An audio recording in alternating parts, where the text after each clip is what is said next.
Sí, Mariluz. Hasta aquí.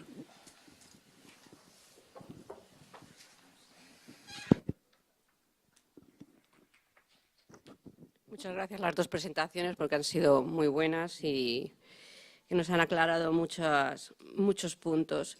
Tengo una pregunta para Ernest, a título de curiosidad.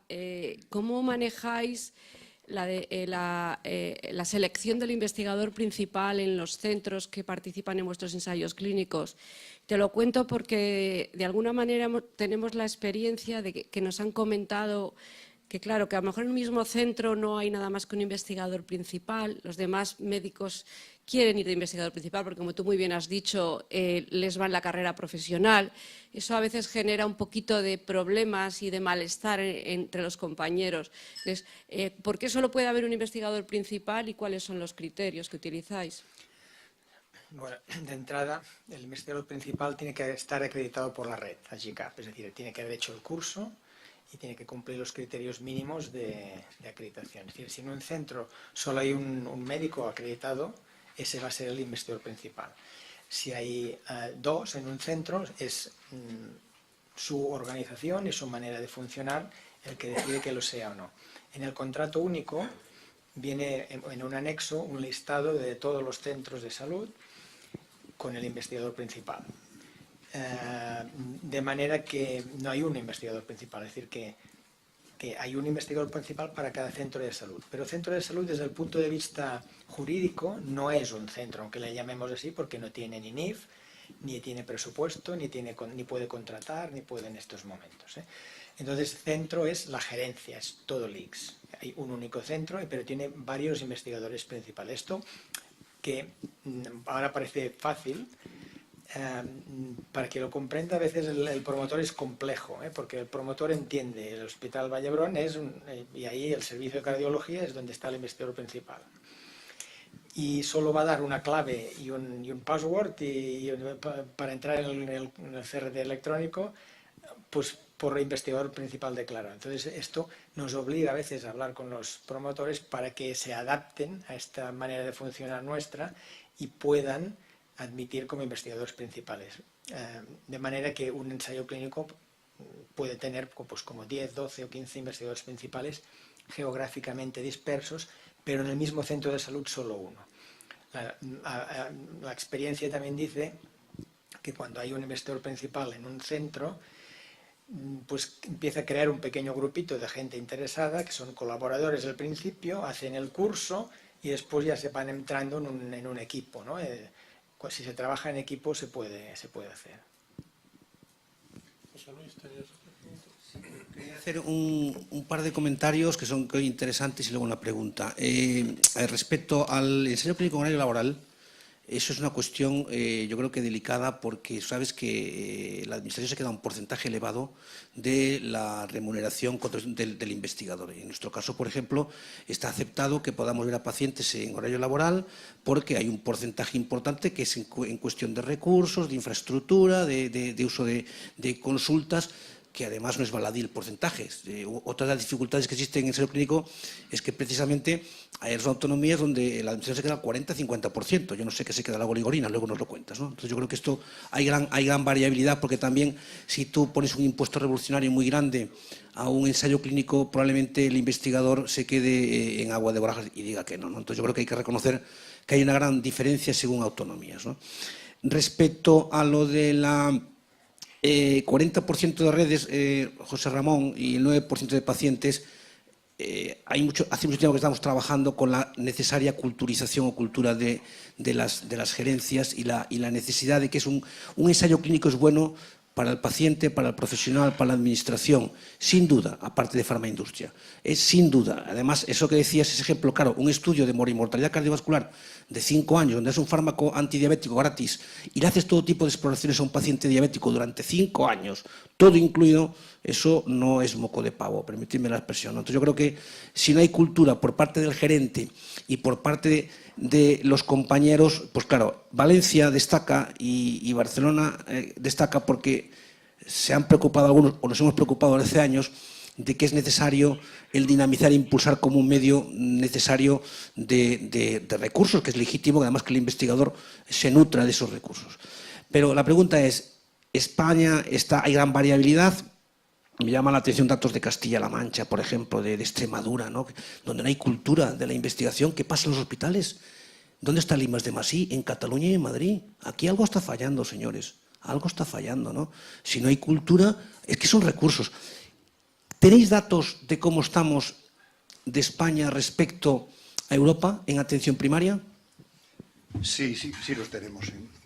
Además, me alegro muchísimo de la reflexión primera que has hecho y la pregunta que has planteado. Hay una disparidad tremenda entre comunidades autónomas. A veces esa disparidad está muy relacionada pues, con el modelo de contrato de ensayo clínico. Una comunidad que al investigador principal o al equipo investigador o que la fundación de investigación de la comunidad autónoma se quedaba con el 60 o el 70% de lo que pagaba el laboratorio, pues evidentemente el incentivo que había para el investigador académicamente era muy bonito, muy importante, pero hay otros aspectos también que influyen. Y cuando han cambiado, cuando han modificado ese porcentaje, ha cambiado también la participación de la comunidad autónoma en ensayos clínicos, lo cual quiere decir que es relación causa-efecto clarísima, ¿no? ¿Qué pasa en algunas comunidades? Bueno, Extremadura, por ejemplo, es de las comunidades que cambió el modelo de contrato de ensayo clínico y ha mejorado algo. En el ámbito hospitalario, en la atención primaria no. Castilla-La Mancha es que durante un tiempo directamente es que o el ensayo clínico coincidía con la política sanitaria farmacéutica de la comunidad o en esa comunidad no se podían hacer ensayos clínicos. Con lo cual, mire usted, pues si no quiere, pues lo hacemos en otro sitio. Lo hacemos en Cataluña, en Madrid, en País Vasco, queda usted fuera. Comparación internacional. Yo no la tengo aquí y no la tenemos explotada, porque el porcentaje de participaciones que hay es tan pequeño, digo de España en relación en el contexto internacional, que los datos son tremendos. Lo podríamos sacar, no lo he traído, lo podríamos sacar, pero ya os anuncio que los datos van a ser, vamos a estar en un nivel muy bajo, muy bajo. ¿Quiénes van a estar arriba? Pues os lo digo ya, los países nórdicos y los países del este de Europa, que están captando ensayos clínicos en atención primaria a unas velocidades espectaculares, con unos tiempos de firma de contratos espectaculares. Y alguien puede decir, ¿y eso quiere decir que los criterios éticos sean distintos? No, son exactamente los mismos. Son exactamente los mismos. Pero Polonia, todos estos países del este de Europa están captando muchísimo porque tienen un compromiso o una vocación clara y declarada y eso es lo que saldría. No lo tengo, lo puedo sacar, os lo podemos facilitar, aunque ya, insisto, creo que no me he equivocado con el análisis que os he esbozado, en pocas palabras. En relación a la otra pregunta, ¿no?, que comentabas, lo de trabajar fuera del horario laboral, es una condición que nos impone la empresa, el ICS en este caso. No es negociable. Preguntabas también los porcentajes del ICS, por ejemplo, se queda un 10%. El 25% son los overheads del IDIAP Jordi Gol y el 65% va al equipo investigador. Eso quiere decir que no quiere decir que se lo quede el investigador, es decir, que se distribuye, el investigador principal decide cómo, igual pues decide que este administrativo, que es el que está llamando a todos los pacientes y tal, pues hay que pagarle. Entonces desde el IDIAP se le paga directamente al administrativo o a quien nos diga el IP, en este caso. No sé si hay alguna pregunta más en la sala. Sí.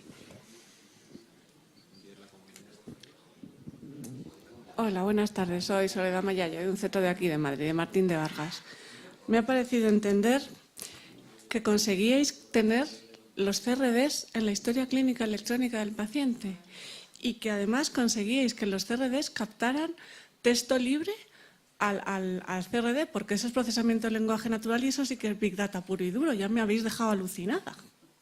No, exactamente. Todavía no estamos trabajando en esto y en estos momentos tenemos un ensayo clínico piloto, en concreto para ver si el metamizol es o no, tiene un efecto opresor, es un ensayo clínico cruzado nuestro, en el que ya tenemos diseñado un CRD que está integrado en la historia clínica electrónica. Es un CRD en el que importa los datos que no hay que repetir, desde medicación, patologías, presiones arteriales, en fin, lo que en cada caso se diga. Ahora bien, hay una parte, como en todo ensayo clínico, que hay que escribir, que es texto libre. Pues el paciente entiende, firma el consentimiento informado, protocolo, todo eso hay que escribirlo. Pero solo hay que escribirlo una vez. Lo escribes en la historia clínica, pero queda también como texto libre en el mismo CRD.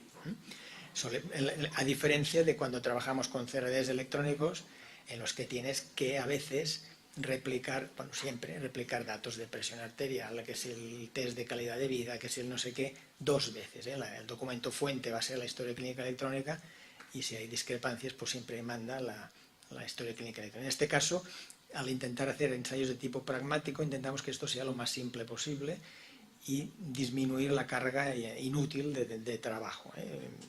Claro, estamos hablando de un ensayo relativamente simple, con una aleatorización de 2 estrategias, A, B, B, A. Pero bueno, estamos en esto empezando. Sí. Muy bien. ¿Alguna pregunta más? Mariluz, otra vez. Esta pregunta va para José Ramón, porque has presentado, es verdad, y creo que estamos todos aquí de acuerdo de las dificultades que hay en atención primaria para investigar, y van desde las propias personas, la cultura, la gerencia, etcétera. Pero también es importante que la industria farmacéutica está apostando muy poco por invertir en los ensayos clínicos con atención primaria. Y me gustaría saber si hay alguna estrategia o alguna línea de trabajo desde Farmaindustria que potencie que las compañías farmacéuticas busquen a los médicos de atención primaria para participar en ensayos clínicos.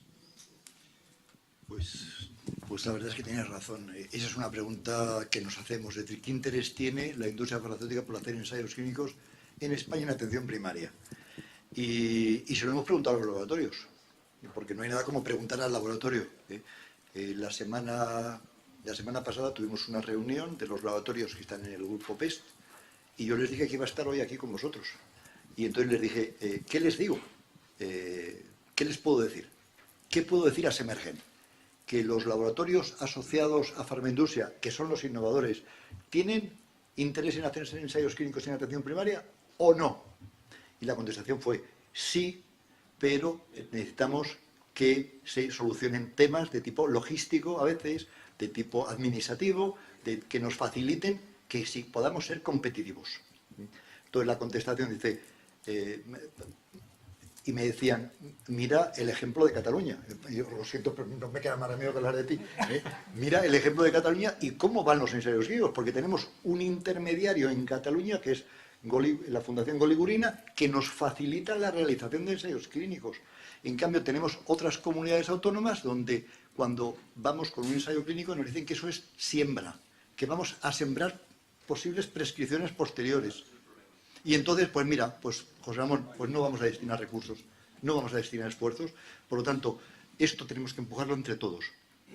Yo creo que hay que empujarlo desde las sociedades científicas y, por supuesto, también nosotros. Reiterando la pregunta a nuestros laboratorios, ¿vais a seguir investigando? ¿Vais a seguir apostando por la investigación en primaria? Y yo espero que me sigan diciendo que sí. De momento me han dicho que sí, por eso, insisto, hice la pregunta hace 10 días y he podido contestarte en voz alta hoy. Una consideración. Totalmente de acuerdo. Yo creo que si no hay cultura del gestor sanitario de que cuando está detrás un laboratorio en promover un ensayo clínico no es inducción a la prescripción, que desafortunadamente muchos gerentes no lo saben y lo siguen poniendo en cuestión. Es así de real, Cuando hay ensayo clínico, y tenemos ejemplos que mañana hablaremos de un ensayo clínico que tenemos en insuficiencia cardíaca, donde pues alguna gerencia pues se piensa que puede haber inducción a la prescripción. Es terrible, ¿no? Entonces yo creo que es necesario trabajar ahí y por eso estamos aquí. Es decir, cuando yo le dije a Ernest, Mariluz, invita a Ernest que venga, yo le conozco hace muchos años de la Selela, ha trabajado mucho con Mena de la Figuera, está en la mina y son un centro emblemático en ensayos clínicos y además yo sabía la trayectoria de la Goligorina porque me gustaría que nos pareciéramos en algo a lo que están haciendo en Cataluña. El objetivo de esta reunión es crear un cuerpo de élite, a ti también te he dicho, José Ramón, alguna vez, que pueda reclutar pacientes en un tiempo rápido. Es decir, que si hace falta un ensayo clínico en diabetes o en asma y nos piden 500 pacientes, que haya una red que tenga capacidad, que no tenga barreras, sobre todo que tenga voluntad, pero que no tengamos también dificultades en cuanto a lo que es el entorno, la administración. Claro, si tenemos que ir a Castilla y León o a Castilla-La Mancha y necesitamos 150 pacientes y la gerencia no entiende esto, tenemos un problema. Entonces, tendremos que seleccionar aquellos ámbitos en los cuales no tendremos dificultades, pero el objetivo nuestro es precisamente hacer una cosa, ojalá no tuviéramos 17 autonomías, tuviéramos un solo CEIC y fuera de obligado cumplimiento. Sí, no, totalmente de acuerdo y como bien has dicho, lo hemos hablado varias veces y yo creo que hay que trabajar por ahí, ¿no? Fíjate, yo creo que el Real Decreto que tenemos ahora de ensayos clínicos nos va a dar una oportunidad. El hecho de que sea el informe favorable de un solo CEIM a nivel de España el que sirva para que ya se pueda poner en marcha el ensayo clínico nos da una ventaja importante. Ahora lo que tenemos que hacer también es trabajar con los gestores. Yo os puedo contar que hemos montado algún desayuno de trabajo con gerentes para hablar de esto, es decir, qué oportunidades dan a un hospital, y podríamos hacer igual para la atención primaria, qué oportunidades da, en este caso era para hospitales, el realizar ensayos clínicos en tu hospital. ¿Qué oportunidades te da? Porque no es solo un problema que te repercute en las listas de espera o en que tienes mayor sobrecarga de trabajo para tus profesionales sanitarios. No. Hay también aspectos positivos que o los trabajamos con los gerentes y ellos los ven o tenemos una situación complicada. No salimos del pozo en el que estamos, ¿no? Hay mucho trabajo que hacer y podéis contar de luego. A nosotros nos interesa, porque es nuestra razón de ser, ¿eh? Y sabéis que en Farmaindustria vais a encontrar siempre apoyo, interlocución y toda la colaboración que podamos prestaros. ¿Alguna pregunta más? Yo quería aprovechar el último turno de palabra, felicitar a los dos ponentes, en particular a ti, Ernest, a vuestro grupo de trabajo. Sin duda sois un estándar a seguir y me gustaría hacerte dos preguntas sobre cómo os organizáis. Has hablado del grupo, o sea, de los ensayos en diferentes áreas que tenéis. ¿Vuestros investigadores se especializan en la patología o en las áreas en las que reclutan para los ensayos clínicos o en general participan en todo ensayo clínico que llegue? Depende del investigador, es como todo en atención primaria, ¿no? Hay gente pues, que tenemos más tendencia para el campo cardiovascular, hay otras personas que tienen más tendencia para el campo respiratorio, entonces normalmente coincide, es decir, hay investigadores que están muy motivados pues, por la diabetes o están muy motivados por la antiagregación y se van para ahí. Pero en la práctica viene a ser una mezcla, porque llega un momento que cuando participas en un ensayo de diabetes puedes participar en un segundo ensayo, pero en un tercero ya no, porque todos los criterios de inclusión son iguales, siempre es lo mismo, ¿eh? Diabéticos mal controlados con dosis plenas de metformina, con glicadas por encima de 7,5, ya no tienes, porque ya han entrado. Entonces hay que cambiar a otra cosa. Entonces, la mayor parte de investigadores van saltando de uno a otro y son polivalentes, a excepción de los pediatras, claro, que están en el tema prácticamente único de vacunación, aunque también hay algún tipo de ensayo muy difícil que hacen los pediatras a veces, que son ensayos en los que no puedes hacer preselección previa, sino que hay que cazar al paciente al vuelo casi, que son, por ejemplo, en otitis agudas, otitis externas, en niños, por ejemplo, o en dermatitis del pañal, con determinadas pomadas. Ese tipo de cosas no se puede a veces preseleccionar, sino que son patologías agudas muy difíciles de reclutar y que eso sí que requiere un circuito en cada centro donde tiene que haber alguien más o menos disponible, porque cuando llega a urgencias una patología de este tipo pueda incorporarla, ¿eh? Y una segunda pregunta, pues en tu caso que te centres más en la patología cardiovascular, los ensayos clínicos que llegan a vuestra fundación, en tu caso del grupo de atención primaria, ¿dependéis siempre de que también sea aceptado por el grupo de cardio, de endocrino, que colabora con vosotros, o podéis ser independientes y aceptar la participación de manera independiente? No, la participación es totalmente libre e independiente. Es decir, que no hay ni detrás ningún tipo de obligación ninguna. Es decir, llega el ensayo, si el ensayo se puede hacer y los investigadores todos ven que pueden participar, pues se hace, sea el tema que sea, sin visto bueno de nadie, es decir, directamente. Sí. No sé si hay alguna pregunta más en la sala o damos por clausurada la primera sesión, jefe. ¿Sí? Pues nada, muchas gracias y mañana seguimos.